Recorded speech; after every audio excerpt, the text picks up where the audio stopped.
Bueno, para explicar los objetivos de Caminando con el Papa Francisco o Journeying with Pope Francis, tenemos a Sixto García.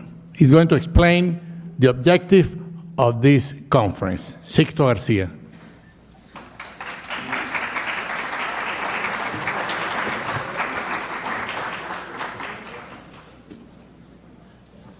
Gracias. Buenos días. Quiero antes que nada asegurarles que tengo una razón muy egoísta para no extenderme demasiado, y es que tengo unas ganas de quitarme esta corbata tremenda. Quiero antes que nada pedirle oraciones por el jesuita argentino Juan Carlos Scanoni, a quien tuve el privilegio de conocer en Brasil hace 3 semanas. Fue mentor del joven jesuita Jorge Mario Bergoglio, el actual Papa Francisco, y recibí esta mañana una comunicación de mis amigos de ese congreso en Brasil de que ha sufrido un grave ataque cardiovascular y está en condición muy delicada. Un gran hombre y una gran influencia, ¿no?, que formó el pensamiento del Papa Francisco. Quisiera agradecer, que ya Joaquín lo mencionó, al padre Javier Vidal, provincial de las Antillas, de la Compañía de Jesús, al Instituto Jesuita Pedro Arrupe, en particular a su director Joaquín Pérez, ¿verdad?, y a todos ustedes, ¿no?, por permitirme compartir las siguientes reflexiones. Y no se me puede olvidar, a mi muy mejor cara mitad, Elena, por aguantarme todos estos meses, ¿no?, por su paciencia infinita conmigo en este tiempo de preparación, en el cual ella también ha tenido una parte activa, ¿verdad? ¿Por qué esta conferencia? ¿Por qué este congreso? En realidad nuestro congreso comienza hace 814 años, a fines del año 1205,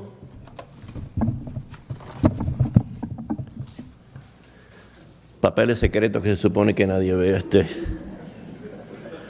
Fines del año 1205, quizás principios de 1206, en la capilla semiderruida de San Damiano, en las afueras de la villa medieval de Asís, en la Umbría italiana, el joven Francisco de Bernardone, hijo de uno de los más acaudalados ciudadanos de Asís, Francisco, el alma de la fiesta de los jóvenes tripudianti, la sociedad local de fiesteros, bebedores, jaraneros, escucha una voz que le habla desde el crucifijo.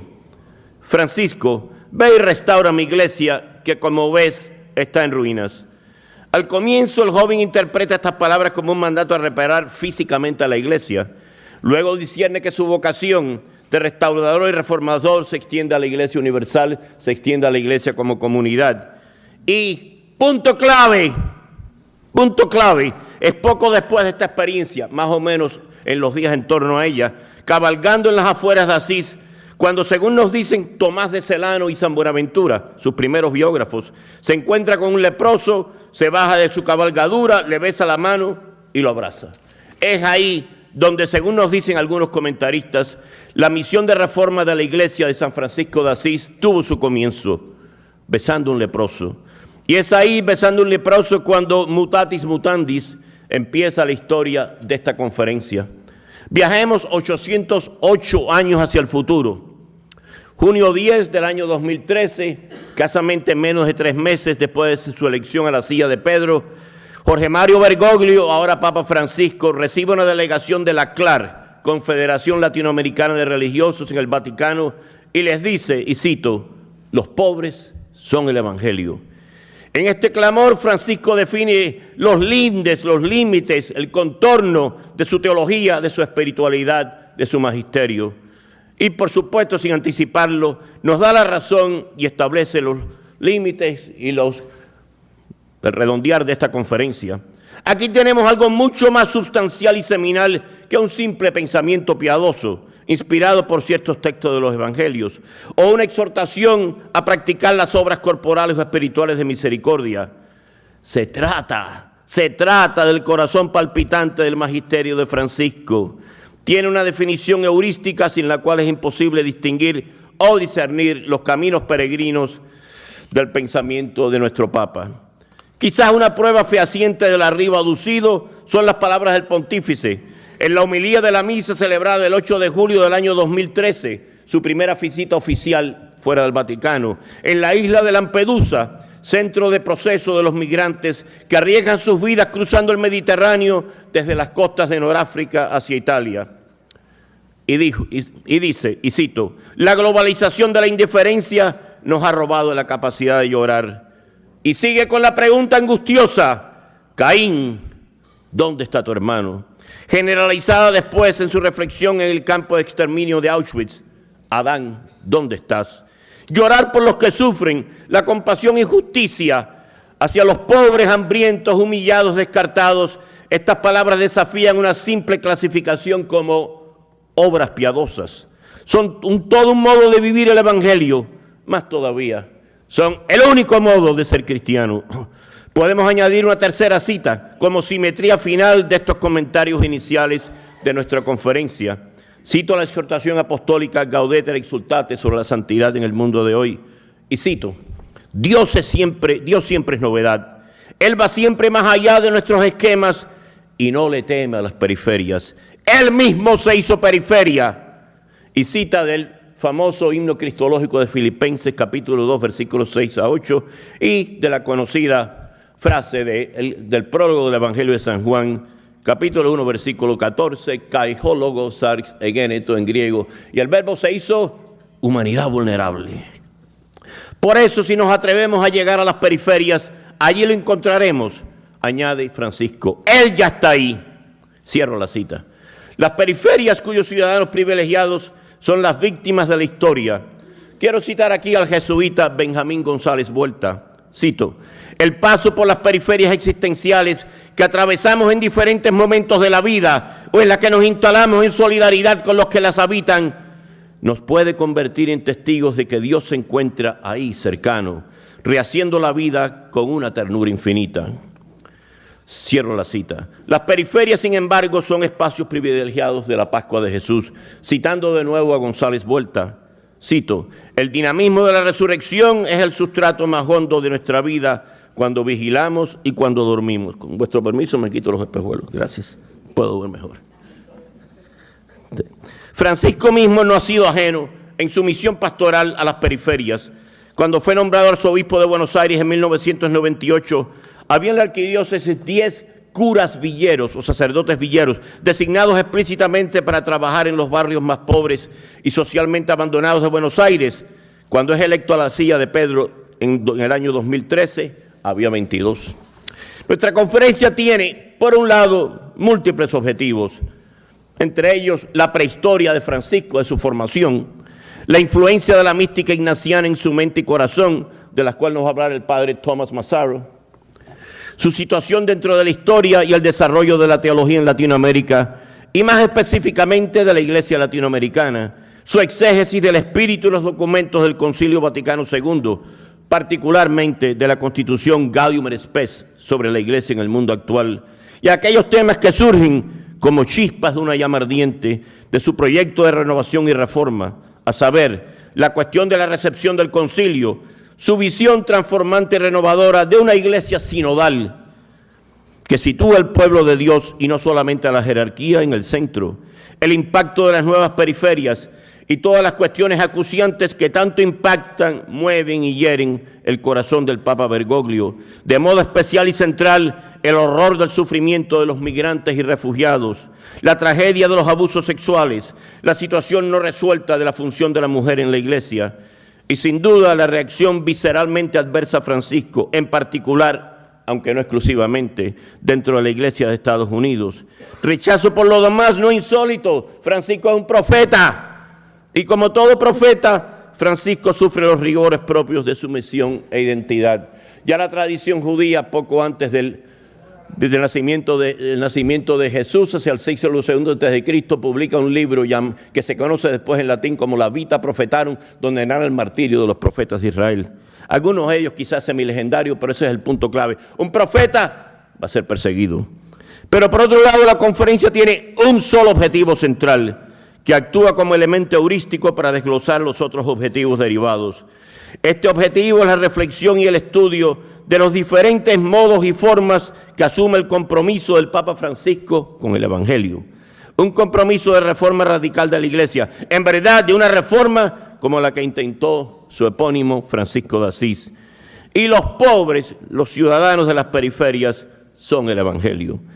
Es por lo tanto, dicho de una forma más coherente con el corazón cristológico y trinitario de Francisco, el mismo corazón trinitario de San Ignacio de Loyola, le ha llamado a una conversión pascual, a una conversión al camino de santidad que comienza en el corazón del Padre e impelido por el Espíritu Santo, tiene su plenitud en el corazón del Hijo. La revelación definitiva de Dios que Francisco nos invita a discernir en el rostro de los sufrientes y oprimidos de la historia. Francisco es jesuita. Sin duda la mística de San Ignacio define los fundamentos de su teología y espiritualidad. Usó la palabra mística deliberadamente. El padre jesuita Harvey Egan, quizás el más logrado experto en la teología y tradición mística en los Estados Unidos, de suyo su disertación doctoral publicada en forma de libro, Ignatius Loyola Mystic. Su disertación doctoral va a ese gran jesuita, tan influyente decisivamente en el Concilio Vaticano II, Karl Rahner. Escribió ese libro para argumentar la identidad de San Ignacio como un místico en el sentido más cabal de la palabra, más allá de un simple estratega del combate espiritual. Esto no es un punto sin importancia. Hay toda una corriente mística en el pensamiento del Papa Francisco. Dentro de esta perspectiva, el Magis Ignaciano, lo leemos, por ejemplo, en el número 97 de los ejercicios espirituales, lo que se quieran más destacar. Se presenta como el horizonte clave de comprensión del espíritu del Papa, pero igualmente el tenor de los ejercicios espirituales de San Ignacio exige el leer y meditar en las tres maneras o tres modos o grados de humildad. Leyendo de la tercera, artículo 167 de los ejercicios. La tercera, cito a San Ignacio directamente, la tercera es humildad perfectísima, es a saber, cuando incluyendo la primera y la segunda, siendo igual alabanza y gloria de la divina majestad, por imitar y parecer más actualmente a Cristo nuestro Señor, quiero y elijo más pobreza con Cristo pobre que riqueza, oprobios con Cristo lleno de ellos que honores, y desear más de ser estimado por vano y loco por Cristo, que primero fue tenido por tal, que por sabio ni prudente en este mundo. Y no por último, menos importante, tenemos la llamada Carta de la Pobreza, que San Ignacio escribió a los jesuitas de Padua el 7 de agosto de 1547. Me parece imperativo asumir que aunque Francisco no hace referencia explícita a este texto, es sin duda, tiene que ser, por sentido común, constitutivo de su espíritu y pensamiento. En un párrafo clave de esta carta, San Ignacio nos dice, ¿me oyen? No es que no sabía.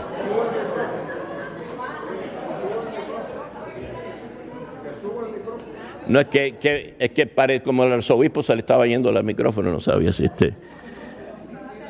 En un párrafo clave de esta carta, San Ignacio nos dice, y cito a San Ignacio, solo esto diré, que aquellos que aman la pobreza deben amar el séquito de ella, en cuanto de ellos dependa, como el comer, vestir, dormir mal y el ser despreciado. Si por el contrario alguno amara la pobreza, mas no quisiera sentir penuria alguna, ni séquito de ella, o sea, consecuencia, sería un pobre demasiado delicado y sin duda mostraría amar más el título que la posesión de ella, o la amaría más de palabra que de corazón. Cierro la cita. Tema exigido, por ende, será el estudio de la mística espiritualidad ignaciana, en particular tal y como fue mediada por el 28º general de la Compañía de Jesús, Pedro Arrupe, y recibida y asumida existencialmente por Jorge Mario Bergoglio. Paso ahora el tema objetivo también aquí, desglosado a varios niveles de nuestra conferencia, de nuestro congreso. La teología de la creación y el elemento cristológico y trinitario de Francisco. Hay otro místico y peregrino que acompaña los caminos de peregrinación del Papa Francisco y que ayuda a definir la razón de ser de esta conferencia, su epónimo, San Francisco de Asís. Escuchemos las palabras del Papa, citando aquí de su encíclica Laudato Si. Cito, San Francisco de Asís era un místico y un peregrino que vivía con simplicidad y en una maravillosa armonía con Dios y con los otros, con la naturaleza y consigo mismo. Cierro la cita. Y añade una intuición monumentalmente definitoria. Cito, en él se advierte hasta qué punto son inseparables, leamos bien, inseparables, la preocupación por la naturaleza, la justicia con los pobres, el compromiso con la sociedad y la paz interior. Y añado, citando la misma encíclica Laudato Si, cito, el mundo es algo más que un problema a resolver, es un misterio gozoso que contemplamos con jubilosa alabanza. Hay una convergencia natural de la mística ignaciana y franciscana en el Papa Bergoglio. Por un lado, creo yo, el principio y fundamento de San Ignacio, y por el otro, el cántico del hermano Sol de Francisco de Asís. Por el otro resuena en el párrafo que resume mejor la teología de la creación del Papa, un párrafo sublime, un párrafo a meditar. Cito de Laudato Si, número 100, cito: de este modo las criaturas de este mundo ya no se nos presentan como una realidad meramente natural, porque el resucitado las envuelve misteriosamente y las orienta a un destino de plenitud. Las mismas flores del campo, esto es lo clave, las mismas flores del campo y las aves que él contempló, admirado con sus ojos humanos, ahora están llenos de su presencia luminosa. Cierro la cita. La creación tiene en cierta manera, añade el Papa, forma sacramental trinitaria. Cito de la misma encíclica. San Buenaventura, dice el Papa, llegó a decir que el ser humano antes del pecado podía descubrir cómo cada criatura testifica que Dios es trino.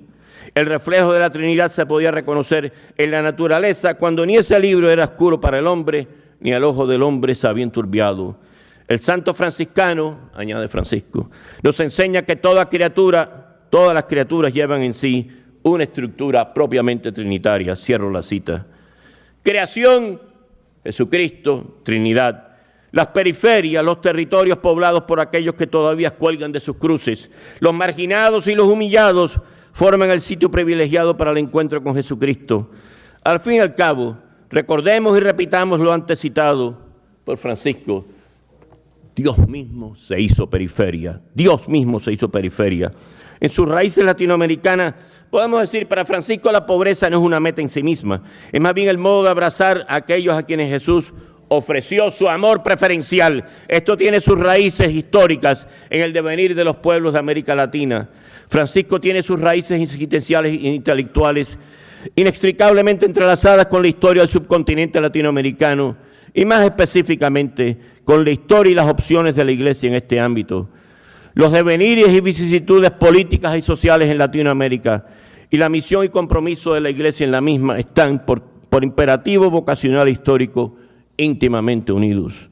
Las 5 conferencias generales del Episcopado Latinoamericano y del Caribe, el CELAM, Río de Janeiro, la conferencia fundacional, 1955, Medellín, 1968, Puebla, 1979, Santo Domingo, 1992, Aparecida, 2007, han reflejado los discernimientos de la Iglesia de este submundo ante realidades difíciles y complejas que amenazan sumergir y ahogar el sentido de la dignidad de sus pobladores más vulnerables, los pobres, perseguidos y humillados, en un tsunami de consumismo, obsesión por el dinero y el poder, mesianismos de última hora.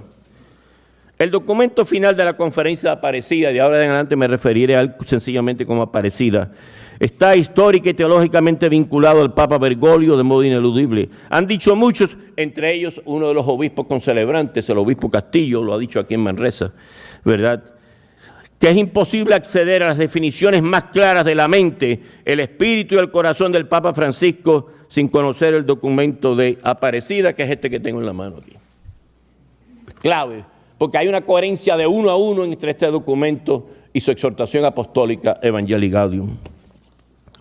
Clave en Aparecida, fíjense, un tema que mencionó el arzobispo Wensky en su homilía. Clave en Aparecida son los textos sobre el encuentro personal con Jesucristo, expresión usada 49 veces, así como la piedad popular y la opción preferencial por los pobres. Son objetos también de nuestra conferencia, de nuestro congreso. El encuentro personal con Jesucristo desglosa la teología fundamental de la fe de Francisco. Citando a Benedicto XVI, en la primera encíclica de Benedicto, Deus Caritas Est, el documento de Aparecida dice, y cito, no se comienza a ser cristiano por una decisión ética o una gran idea, no se comienza a ser cristiano por eso, sino por el encuentro con un acontecimiento, con una persona que da un nuevo horizonte a la vida y con ella una orientación decisiva.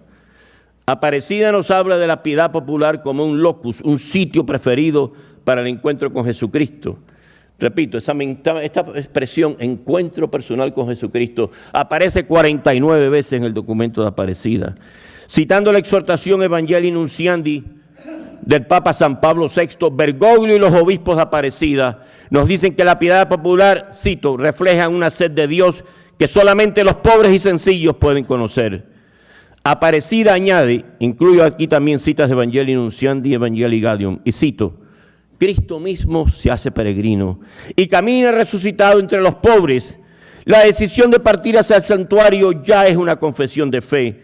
El caminar es un verdadero canto de esperanza y la llegada es un encuentro de amor.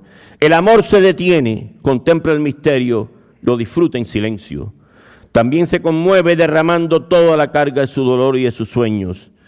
Allí el peregrino vive la experiencia de un misterio que lo supera.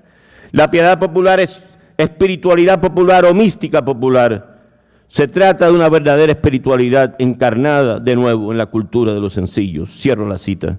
Aquí se recoge, nos dice el Papa Francisco en Evangelii Gaudium, la triple distinción en la unidad del acto de fe, según Santo Tomás de Aquino, que ha sido apropiada. O sea, esta es una de esas muchas dimensiones del el gran teólogo escolástico que han sido recogidas, actualizadas y profundizadas por la teología contemporánea, entre ellos el gran teólogo jesuita Karl Rahner, el dominico Marie-Dominique Chenu y otros, ¿verdad? Francisco nos recuerda los grados del acto de fe. Son 3 grados y Francisco los cita. O sea, que estas no son citas escritas hacia el año 1273, que es cuando Santo Tomás escribe la última parte de la Suma Teológica como tal, ya perdidas, ¿no?, en los polvorientos archivos de la literatura medieval. No, para Francisco esto es actual. Primero, vamos a aprender un poco de latín y no se les cobra extra, crean. Credere Deo, que es decir que sí al encuentro con la persona de Jesucristo que nos sale al paso y le da sentido a mi vida, es un encuentro de amor. Credere Deum, decir que sí a lo que se revela en ese encuentro, a lo revelado en ese encuentro, porque es un experimento de amor y el amor no engaña. Y por lo tanto digno de fe. Y el credere in Deum, el in, hacia Dios, el compromiso con la acción y la praxis que se coligen de lo anterior y me emplazan a la vivencia cristiana.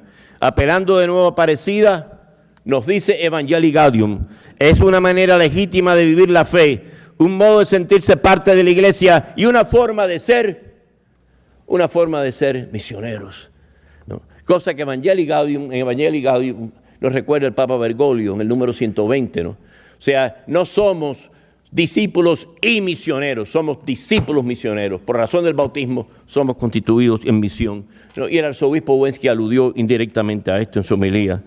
En un clamor de apertura y abrazo de lo nuevo, nos dice Francisco, no coartemos ni pretendamos controlar esa fuerza misionera.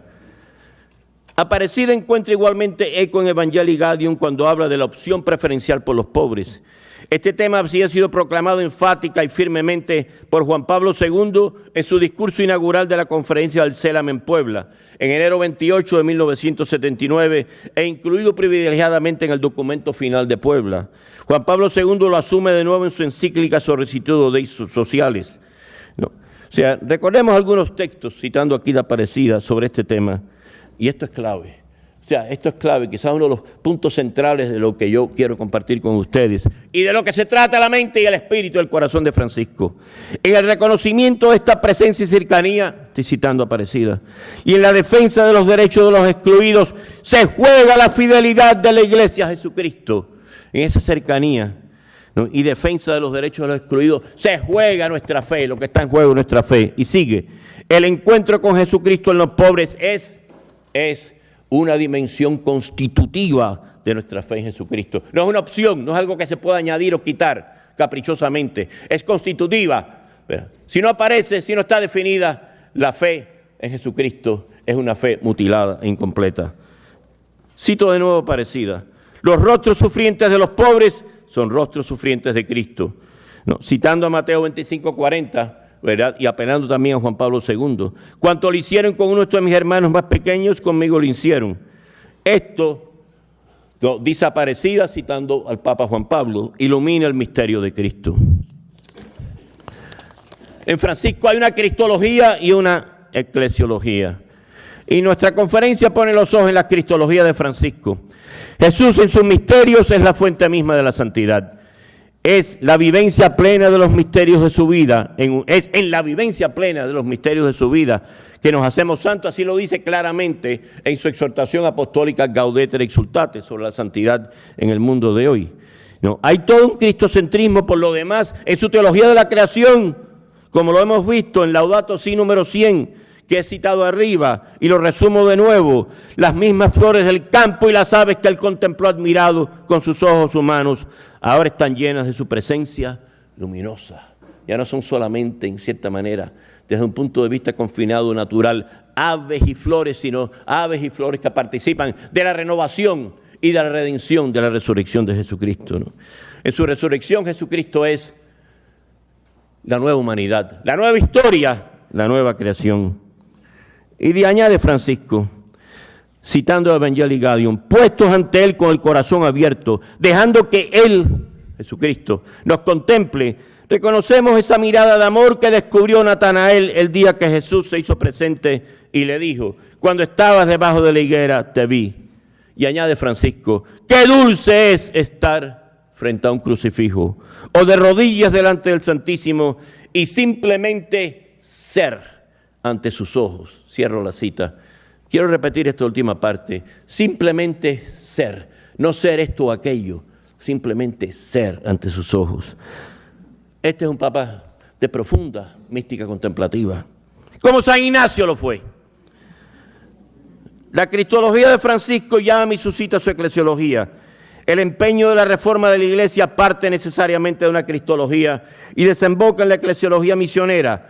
Los cristianos somos definidos como discípulos misioneros. Es la eclesiología del riesgo, de la subversión, de la salida. De nuevo apelo a Evangelii Gaudium citando, ¿verdad?, un texto que el arzobispo Wensky citó en su homilía. Prefiero una iglesia accidentada, herida y manchada por salir a la calle antes que una iglesia enferma por el encierro y la comodidad de aferrarse a sus propias seguridades.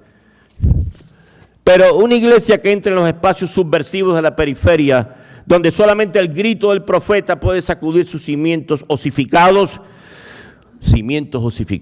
no puede ser concebida como la clásica pirámide, con la jerarquía a la cabeza y el resto de la oicumene católica debajo. Una iglesia sinodal, he ahí la respuesta, coherente con la flexibilidad y libertad de la iglesia apostólica.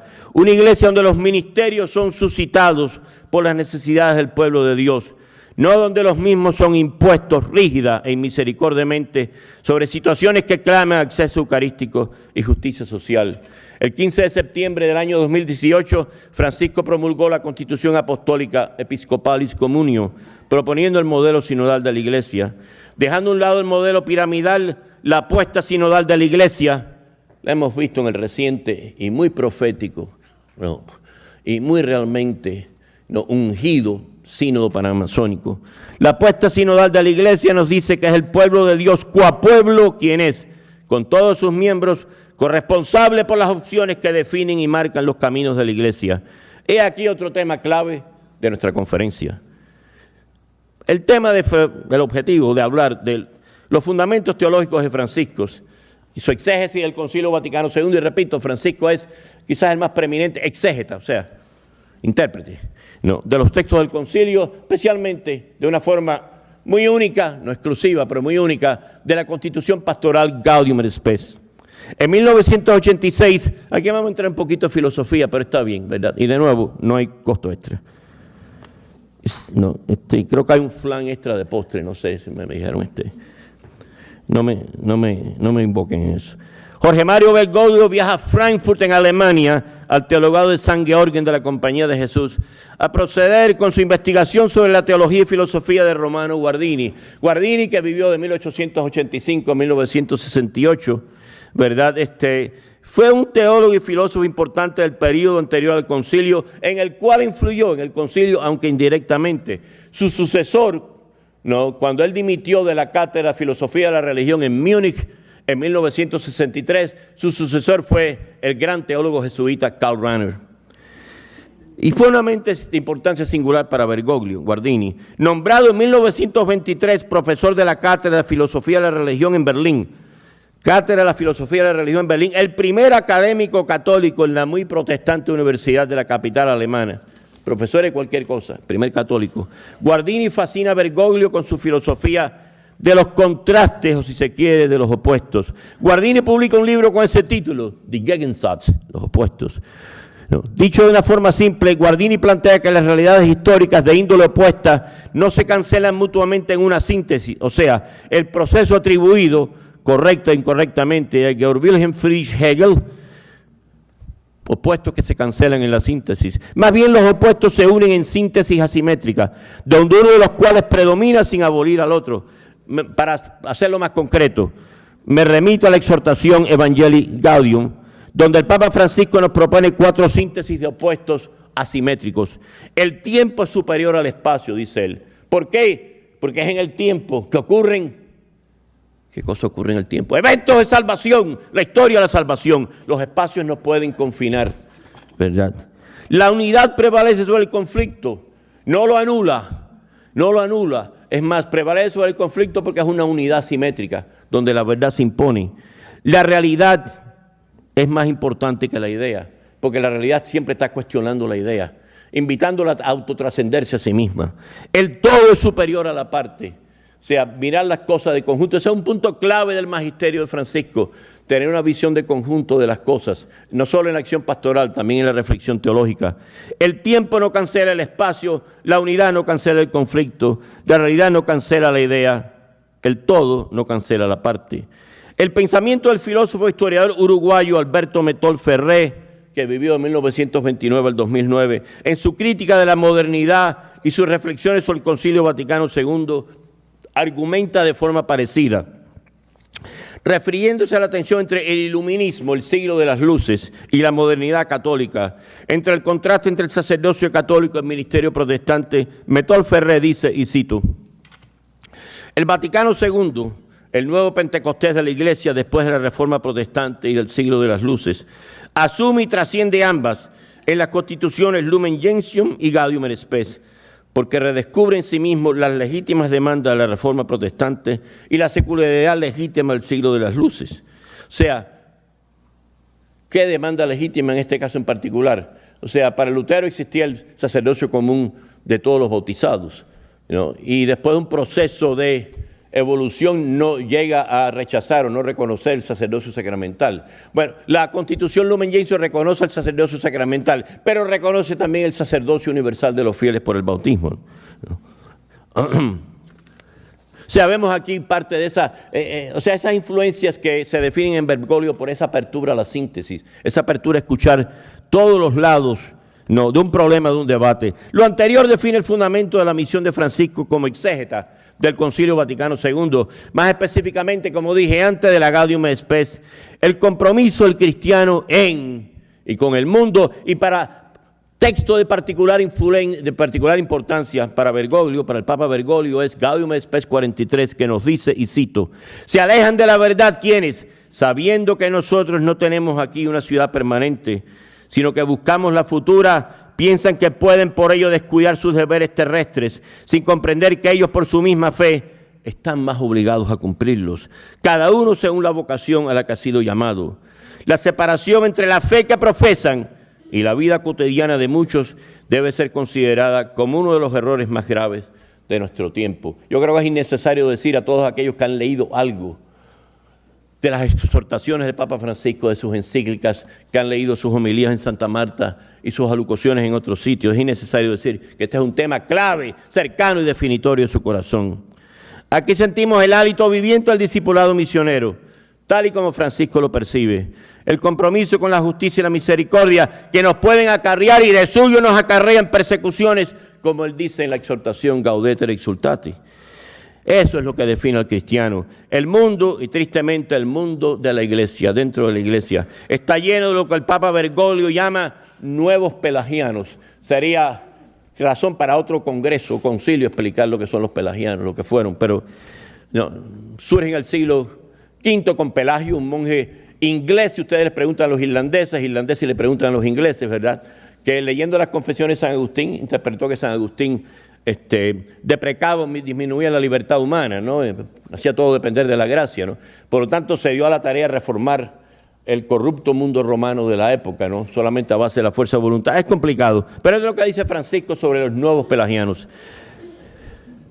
Y no se cobra nada. La obsesión por la ley. Estos son los nuevos pelagianos de nuestras parroquias. Ciertamente de aquellas que yo conozco, por lo menos. Quizás no todas. La parroquia a la cual Elenio pertenecemos, St. Mark's, está regentada por franciscanos conventuales. Es una parroquia realmente, o sea, los frailes ahí son realmente hijos del poverello, ¿verdad? Abierto su corazón a los migrantes, a los refugiados, ¿no? A una pastoral multicultural. Quiero decir eso. La obsesión por la ley, dice Francisco, que caracteriza a estos neopelagianos. La fascinación por mostrar conquistas sociales y políticas. La ostentación en el cuidado de la liturgia, de la doctrina y del prestigio de la iglesia. La vanagloria ligada a la gestión de asuntos prácticos, el embelezo por las dinámicas de autoayuda y de realización autorreferencial. En conclusión, sí, por supuesto, la extensión y contracción de las nuevas periferias que nos tocan en la puerta y que exigen una visión geopolítica diferente. La tragedia inenarrable de los abusos sexuales, que nos dice que los modelos clericales de los ministerios han sido superados y humillados por el peso de sus propias arrogancias. La preterición injustificada, antibíblica, carente de fundamentos teológicos válidos de la mujer, de los ministerios y otras funciones en la iglesia. Injusticia que ha sido un objeto de preocupación incesante de Francisco. Y sin duda esa otra tragedia y catástrofe de proporciones impensables. El horror, la humillación, las persecuciones, los racismos y xenofobias que ha suscitado el fenómeno de la inmigración, donde incontables números de nuestros hermanos y hermanas sufren la pérdida de todo. Patria, trabajos, unidad familiar, atentados rapaces contra las definiciones más íntimas de su dignidad humana. Todo esto, todo tiene su momento y su lugar en nuestra conferencia, en nuestro congreso. Pero volvamos al principio, volvamos a esa capilla semiderruida de San Damiano en las afueras de la villa medieval de Asís. Se oye la voz: Francisco, ve y restaura mi iglesia, que como ves está cayendo en ruinas. Y cabalgando por las cercanías, el leproso, el beso y el abrazo. El leproso, siempre el leproso. Resumen y se vinculan, atravesando 8 siglos de historia, el alma y corazón de Francisco, hijo de Pietro y Pica Bernardone, con el alma y corazón de Francisco, hijo de Mario José Bergoglio y Regina María Sibori. Se oyen esas voces nuevas. Los pobres son el evangelio. Dios mismo se hizo periferia. Sí, en verdad el Papa Francisco ha escuchado una llamada semejante. Francisco, ve y restaura, repara mi iglesia. Francisco besa y abraza al leproso. El beso del leproso, el inicio de la reforma de San Francisco de Asís, la razón de ser y el objetivo de nuestro congreso y conferencia. Muchas gracias.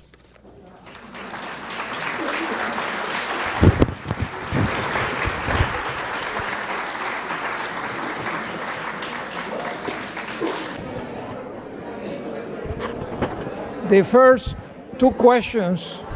Silence, please, so we can continue. The first 2 questions I'm going to combine. Basically, the question is, how come there are not that many young people here? And what can we do to try to attract them? So this is really the 2 questions. Las 2 primeras preguntas son, ¿cómo es que hay tan poca gente joven aquí? ¿Y qué podemos hacer para atraerlos? Esta es una pregunta, desde luego, muy general, pero Sisto puede dar su opinión. Despacito, Sisto, para que puedan traducir. ¿Por qué no pudieron traducir mi presentación? Un poquito rápido. Hubo gente que no entendió lo que dije. Yo creo que está bastante bien. Hablaron pausadamente. Eso ya el Papa ha publicado una exhortación apostólica sobre los jóvenes, donde en realidad, como es típico de él, ¿no? Él plantea fundamentos, ¿verdad?, que se aplican, que son válidos no solamente de la pastoral con los jóvenes, ¿no?, sino en general de la pastoral con el pueblo de Dios. Una de las cosas que él menciona en parte directa y en parte indirectamente, ¿no?, es la idea de la atracción. Ese es un tema favorito de él, ¿no? O sea, se evangeliza no por coerción, sino por fascinación, ¿no? Y al joven hay que fascinarlo, ¿no? Y una de las maneras de fascinarlos es hacerlo responsable por tareas dentro de la iglesia, dentro de las comunidades eclesiales. O sea, no traer al joven como un grupo solamente, ¿no? Hablarle y decirle que hay que hacer esto o aquello, ¿no? Sino a cada joven decirle que es responsable por hacer algo que si él o ella no lo hace, ¿verdad? Nadie lo va a hacer, ¿no? O sea... Y después también en inglés. Sí. Pope Francis published an apostolic exhortation on pastoral ministry to youth and in general reflections on the spirituality of evangelization of the youth. And one of the things he says directly or indirectly that, of course, evangelizing is a matter of fascination, not coercion or pressure. And the youth have to be fascinated, see, by the gospel. How do you create that? One thing, one possibility is to tell young people, see, to ask them to commit themselves to do particular works, particular things within the church, within the communities of the church. Things that if they don't do it, no one else will. In other words, make them feel that they are co-responsible for the church as a whole. See, and in my experience, I'm speaking from experience, that tends to kindle, a passion, at least in some young people, to get involved. I see that in my parish of St. Mark's in Boynton Beach. You give them a responsibility and you tell them why. You tell them that Jesus calls them personally by name. I like to quote Isaiah 43:1. Me gusta citar a Isaías 43, versículo 1. Sí, no tengas miedo que yo te he redimido. Te he llamado por tu nombre. Tú eres mío. ¿Verdad? No tengas miedo es la frase que más se usa en las Escrituras, Antiguo y Nuevo Testamento. 366 veces la pueden contar si no me creen. Okay, the next question. I guess we need to get another mic while you're talking. Okay. The next question is, why do you think there's opposition to the Pope? And what do you think is the reason? Again, this is a very general question that's going to turn up through the whole weekend, but at least here's an opportunity for Sixto to give his opinion. La pregunta es, ¿por qué hay oposición al Papa y por qué piensa él que es esta posición? Can I have 59 minutes to answer that question?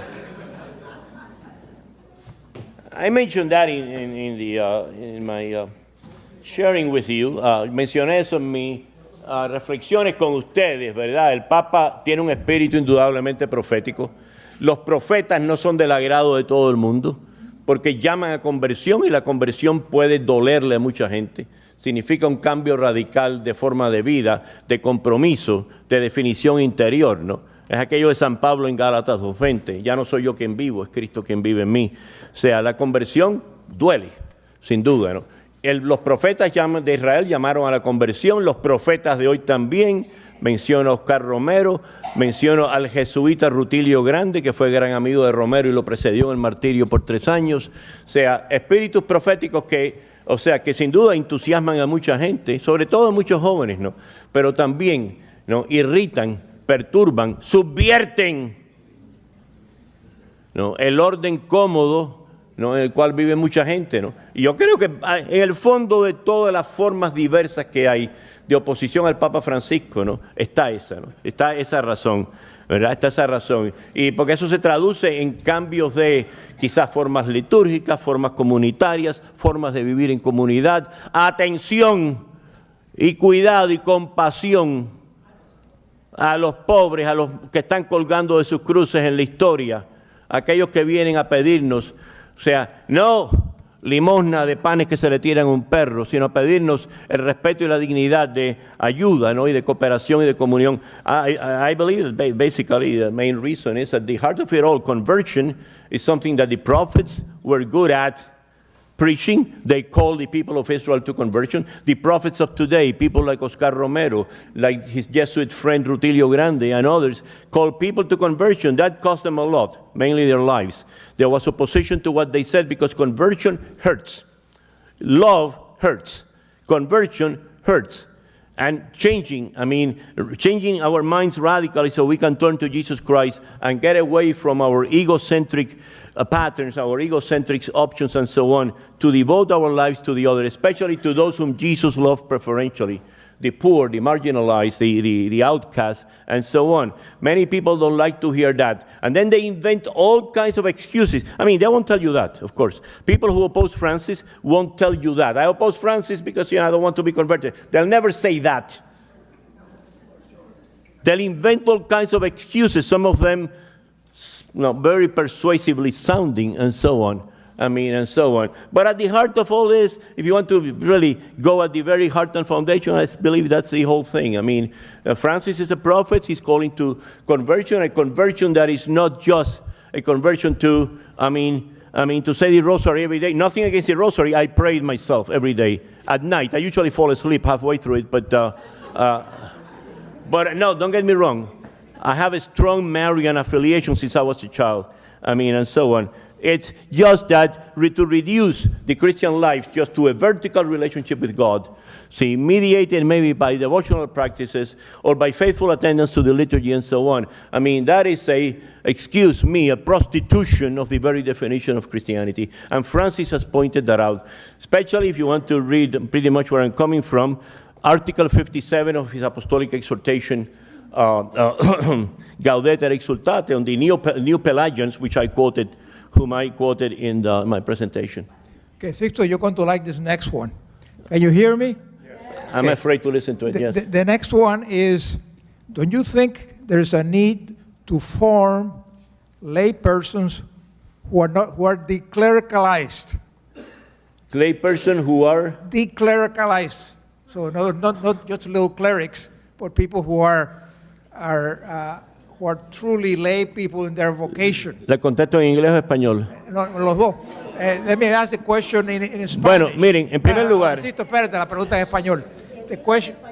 La pregunta en español es, ¿usted no cree que hace falta un programa para entrenar a seglares que no estén, que no sean clericalizados? A los laicos. Muy bueno.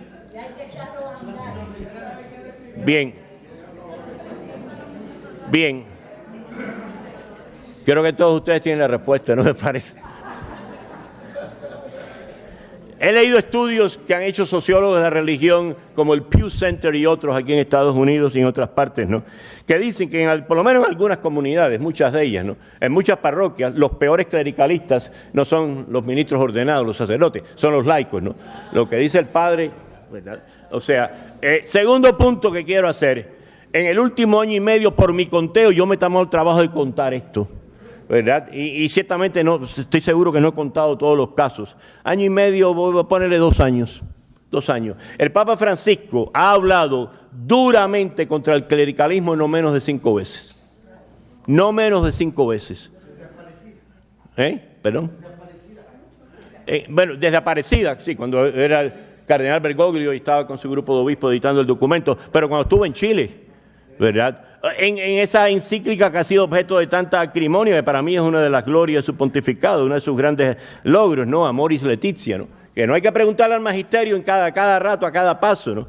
Ahí está ese sensus fidelium, el sentido del pueblo, desde la fe del pueblo de Dios, ¿verdad? Sentido de la fe, o sea, el clericalismo en su forma más rancia es una falta de respeto, ¿verdad? Es una distorsión teológica de lo que es el concepto de iglesia. De ahí la iglesia sinodal, ¿verdad? La idea de iglesia sinodal, ¿no? Donde es el pueblo de Dios el que se pone en el centro, ¿verdad? Y no solamente la jerarquía acá arriba y todo el mundo abajo, ¿verdad?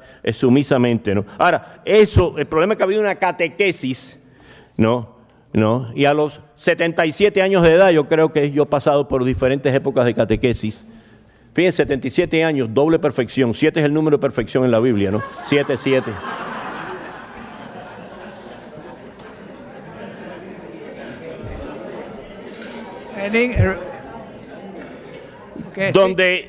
Donde básicamente la visión de la iglesia era esta pirámide, ¿verdad? esta pirámide, no en todas partes, sería injusto decir que esto se dio en todas partes, que la eclesiología del tiempo preconciliario estaba toda distorsionada, de eso hubo grandes precursores, ¿verdad? Cuya eclesiología se plasmó en el concilio, el jesuita Henri de Lubac, el dominico Yves Congar, el también dominico Marie-Dominique Chenu y otros, ¿verdad? Cuyos aportes a la eclesiología, ¿no? Sobre todo a la comprensión histórica, una de las grandes contribuciones del Vaticano II, y de las mejores argumentos contra el clericalismo, ¿no? Es la restauración de la conciencia histórica. No solamente de la Iglesia, no solo historia de la Iglesia, sino la conciencia histórica de dónde y cuándo se hizo teología. En eso el dominico Chenu fue muy incisivo, también el jesuita de Lubac, ¿verdad? O sea, teniendo eso en cuenta, ¿no? Teniendo en cuenta cómo se originan y evolucionan los ministerios, eso que hay que conocerlo también, eso hay que saberlo, ¿no? Pero es verdad que en muchas comunidades, los peores clericalistas, en el sentido ese más cabal de la palabra, son los laicos, ¿verdad? Son los laicos, ¿verdad? Yo lo que le digo a mucha gente, cuando digo esto, yo digo, ¿en qué parroquia? Cuando alguien me habla así, yo le digo, ¿en qué parroquia tú estás? En la parroquia de, qué sé yo, ¿no? Santinguaro el Primoroso, como sea, ¿verdad? ¿Quién es el párroco? Fulanito de tal. Y yo le di clases. Yo enseñé 30 años en un seminario teológico, allá en Boynton Beach, en St. Vincent de Paul Regional Seminary. Yo enseñé ahí 30 años, ¿verdad? A futuros sacerdotes. Yo he calculado más o menos que del 35 al 40, quizá un poco más por ciento, de los sacerdotes que son párrocos o vicarios en las parroquias de la Arquidiócesis de Miami y de la diócesis de Palm Beach, donde yo vivo, ¿no? Pasaron por mis manos, y la de mi colega Tony López, que va a ser un presentador mañana, y la de otros muchos, sin duda, ¿no? O sea que uno tiene, trabajando en eso, ¿no? Durante 30 años enseñando cristología, teología trinitaria, y también Nuevo Testamento, ¿no? Y antiguo, griego antiguo. Uno penetra un poco en el corazón de estas cosas, ¿no? Sí. Perdone el atrevimiento de intervenir. Ninguno. Pero yo fui la que hice la pregunta. Sí.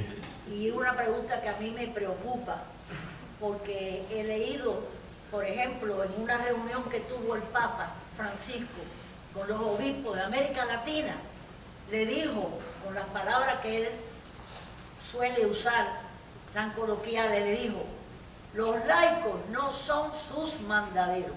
Así. Así literal, le estoy hablando literalmente. Eso fue en Chile. Si mal no recuerdo, eso fue en Chile. No son sus mandaderos.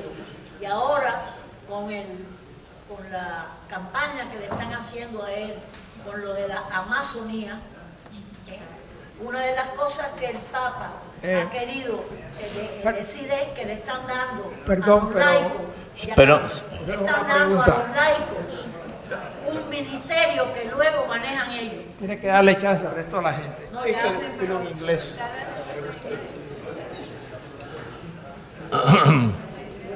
Wait a second. I don't think he answered the question, at least not directly.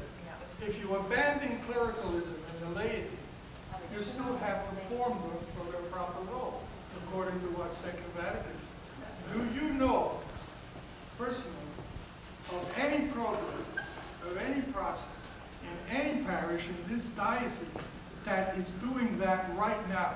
I can answer that question. Please. The lay ministry program of the Archdiocese. No, I didn't say lay ministry. I said, according to what Second Vatican said. The lay ministry program of the Archdiocese does exactly that. Second Vatican said very little about lay ministry. It said everything about the lay vocation in the world. The program takes the point of view and trains people accordingly. I went through it, and I know people who've gone through it lately.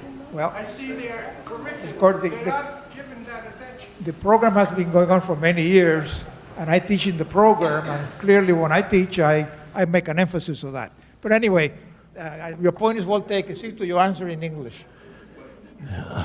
According to recent sociological studies done by sociologists of religion, in many, if not maybe most communities, dioceses and parishes, the worse and more emphatically clericalist group are related and so on. Why? Because of the catechesis they have received, a catechesis that seemingly has endured in spite of the new catechism of the church, in spite of the new approaches, in spite of Vatican II. In spite of Vatican II, and something I didn't say in Spanish, but I want to say that. I mean, how many people really today I mean, Vatican II ended on December the 8th of 1965. How many people have read the documents of Vatican II? It is impossible to understand Pope Francis's role as an exegete interpreter, of Vatican II if one doesn't know what Gaudium et Spes said and things like that. I mean, and the answer to that would be education. I mean, retrieving and interpreting. Listen, with Vatican II, with the text of Vatican II, I mean, you can do like, with text of the Bible. You can read the Bible in a fundamentalistic sense. See, you take it literally. The Bible says, or you can interpret the Bible along the lines of historical critical method, redaction critical analysis, whatever. With the documents of Vatican II, with any text really. But Vatican II, the same thing. You read just the letter of Vatican II, and you fail to understand Vatican II in its historical, political, and social moment in which it arose, the theology behind it. The great theologians, some of whom have been mentioned here, Henri de Lubac, Marie-Dominique Chenu, Karl Rahner, I mean, and others that were there. It's really virtually impossible to understand what Pope Francis is doing as an interpreter of Vatican II. And as far as the clericalizing doesn't mean denying the ordained ministry. So it's not the thing. It's simply placing in perspective the collaborative and co-responsible aspect, of all sorts of ministry. Vatican II emphasized in Articles 9 through 12, the common priesthood of the laity that doesn't deny, Vatican, the bishops there were quick to emphasize that doesn't deny or negate the ordained ministry, the sacramental ministry, ministry of priests and bishops and so on. But there is a universal priesthood of all the baptized that has to be taken seriously. And that, to me, learning that, interpreting what that means, exegeting what that means, is a key part in educating against clericalism. Yeah, there's one last question that might take a little bit of time, and it's a question that really we're going to have a whole session on it, but I'm interested in letting Sixto give his take on it. The question is, you spoke about the people of God, but so did Vatican II. What's happened in the meantime? How come that after 50 years, what happened to those 50 years?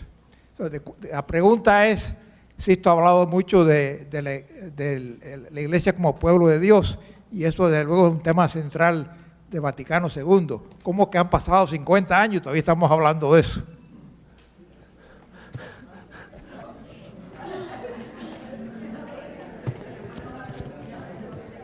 When I was in my 20s, which was in my pre-Jurassic age, I remember that in the late 60s, after the conclusion of Vatican II in December of 1965, and through the 1970s to a great extent, at least the communities I found myself in, giving talks or maybe sometimes catechesis or participating in adult education and so on, there was this great fire about Vatican II, a great sense of commitment, at least those communities that I knew. Yes, there was opposition from some of the older Catholics, the older generation, but by and large, in fact, I found myself, talking about the universal priesthood of the laity, I found myself quoting Vatican II and trying to interpret it and being told by some people, that you're a conservative, you're a... Today, I have been accused more often of being a communist, a heretic. If you go down the list of all the Christological and Trinitarian heresies of the first 5 centuries, all of them, I have been accused of all of them. Arianism, Nestorianism, monophysitism, and so on, all of them. But back then, I found myself, in trying to, interpret Vatican II in a way that is consistent with the commitment to the church, that some people wanted to let go of the church, and so on. The church was obsolete, and so on, and quoting Vatican II in the process. There was a period of misquoting Vatican II, but still, I would rather go through that. I would rather go through that if it is done within a sense of enthusiasm, that at least allows you to go deeper into that debate and dialogue of the interpretation of Vatican II, especially, but not exclusively, those 2 documents that I tend to favor as reading, if you will. Dei Verbum, the Dogmatic Constitution on Divine Revelation, which the Jesuit Karl Rahner said you can read that as a spiritual reading. I guess only a German can say that, but and Gaudium et Spes, of course. Gaudium et Spes was approved on December the 7th of 1965, the day before the conclusion of the council. See, the day before the conclusion of the council. And, there was that sense of, we can dig deeper, we can interpret. I mean, Vatican II holds a promise for the future. And those were the years when publications by some of these great theologians that I have mentioned, the new scriptural exegetes, appear. Raymond Brown, Joseph Fitzmyer, Rudolf Schnackenburg, a whole host of them, Edward Schweitzer, and I was caught into that. Wow, this is the church finally blossoming, and then there was suddenly, perhaps because of the irresponsibility in which some of these changes were assumed or adopted, a reaction set in. Yo me acuerdo que los años 60, ¿no? Ese periodo de entusiasmo tremendo que había por el Vaticano II, yo daba conferencias en parroquias y aquello era tremendo, ¿verdad? Y inclusive algunos de mis colegas y yo nos acusaron de ser demasiado conservadores, que había que interpretar el Vaticano II radicalmente, que ya la iglesia no era tan necesaria, patatín y patatán, ¿verdad? Y todo eso, ¿no? Pero en medio de todo eso había horizontes de esperanza. Yo he hablado mucho de esto con mi colega, el doctor Antonio López, que va a hablar mañana aquí, ¿verdad? En este seminario, ¿verdad? Y él es un poco más joven que yo, lo cual no dice mucho. Y recordamos con, vamos a decir, nostalgia, un poco esos años en los cuales había promesas. There were promises of a expanding future for the church, this new theology, the new exegesis, the new liturgical perspective in a historical function, the restoration that some of these theologians like Henri de Lubac, Marie-Dominique Chenu, and others did of restoring the historical sense of theology of the church. You read the historical, Chenu said once, you want to know about Thomas Aquinas? Don't start reading Thomas. First, learn about the University of Paris and Paris in the 13th century, the political, social, and in other words, restore the historical consciousness. See, instead of applying teología perennial theology and so on. But then, quizás por la forma irresponsable en que algunos de estos cambios se asumieron, no sé, sobrevino una reacción, ¿verdad? Una reacción ultraconservadora, ¿no? Y que precisamente vio en el Vaticano II, ¿no? Se dijeron toda clase de estupideces. Vaticano II es un concilio infiltrado por protestantes. El Vaticano II asumió herejías. ¿Quieren que les diga una cosa? Sí, esto tengo que decírselo a que no les diga más nada el resto del año. El 20 de julio de 1960, 20 o 24.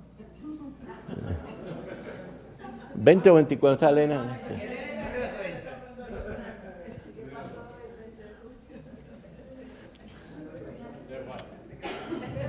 No. Y ella me lleva más tiempo aguantándome que eso. Es verdad, sí, es verdad. Todavía a ti no sabía lo que te esperaba. Ese día, el Papa Juan XXIII nombró como los dos primeros periti, del Concilio Vaticano II, a Henri de Lubac y a Yves Congar, cuando los dos todavía estaban bajo sospecha oficial del Tribunal del Santo Oficio, cuando los dos todavía se les prohibía publicar y enseñar en la iglesia. Henri de Lubac, según tengo leído, lean si no leen otra cosa, ¿no? El diario de Yves Congar, el diario de mi concilio, Journal de mon concile, o sea, está en inglés y en francés, no sé si en español. O sea, donde él dice, cuando el cardenal Ottaviani se enteró de eso, le fue a gritar en la cara al Papa Juan XXIII y luego llamó a Congar y le dijo, mire padre, usted es un gran erudito, un gran teólogo. El problema es que sus libros tienen 3 herejías por página. Así le dijo. O sea que Juan XXIII, sabiendo que Henri de Lubac e Yves Congar estaban todavía bajo sospecha y censura oficial del Tribunal del Santo Oficio, los nombra a los dos primeros peritos del Concilio Vaticano II. ¿Verdad? Sí, ¿qué es lo que hace un profeta? Si tú repites esa última parte en español, en inglés. Yes, I have to tell you this even if I don't tell you anything more. On July, I think it was July the 20th or the 24th, 1960, Pope John the 23rd appointed the Jesuit Henri de Lubac and the Dominican Yves Congar as the first 2 periti of the Second Vatican Council, when both theologians were still under the official censure of the Tribunal of the Holy Office. They were forbidden to publish and to teach. See, in 1951, de Lubac was dismissed, from his teaching position at the Théologie de Fourvière in Lyon. See, accused of Bayanism, a 16th century theology proclaimed by Michel Bayus of Louvain that said that if God predestines you for heaven, God owes you grace. Things like that. I mean, and so on. And Congar for his writings on the laity. He already published his Jalons pour une théologie du laicat and other things. I mean, and for his ecumenical writings and so on. They were under official prohibition to publish and to see. And John the 23rd, a true prophet, see, appointed them the first two periti of the Second Vatican Council. See, when Cardinal Ottaviani learned about this, he went to see the Pope. According to Congar in his book, My Diary of the Council, which I recommend to you, he doesn't mince words. He refers to one particular Pope as a catastrophic man. I won't say which. He refers to one of the participants at Vatican II representing the more conservative, as a stupid idiot, quote unquote. It's wonderful language. I mean, Ottaviani said to Congar, Father, you are a great scholar, but your books have 3 heresies per page, quote unquote. See, so I mean, it's Vatican II still remains. Some people have called for Vatican III, but Vatican II still needs its exegetes, its interpreters, and I think Pope Francis is a prophetically appointed and anointed exegete of the council. El Papa Francisco es un profeta, ¿no? Designado y ungido por el Espíritu Santo para darnos una interpretación clave del Concilio Vaticano II, en especial, no exclusivamente, de la Constitución Pastoral de la Iglesia en el mundo, Gaudium et Spes, ¿verdad? Mucho de lo que se ha hablado sobre el Sínodo del Panamazónico, para mí es uno de los grandes eventos proféticos de nuestros tiempos. Es un evento colosal, donde se demuestra, como si hiciera falta demostrarlo, la identidad profética de Francisco, ¿no? O sea, su osadía profética, la osadía de ser subversivo, de perturbar con gran tranquilidad, sin insultar a nadie, ¿verdad? ¿No? Como hace un profeta, ¿no? Seguidor del Evangelio. Sí, Sisto, muchas gracias por tu presentación y las respuestas.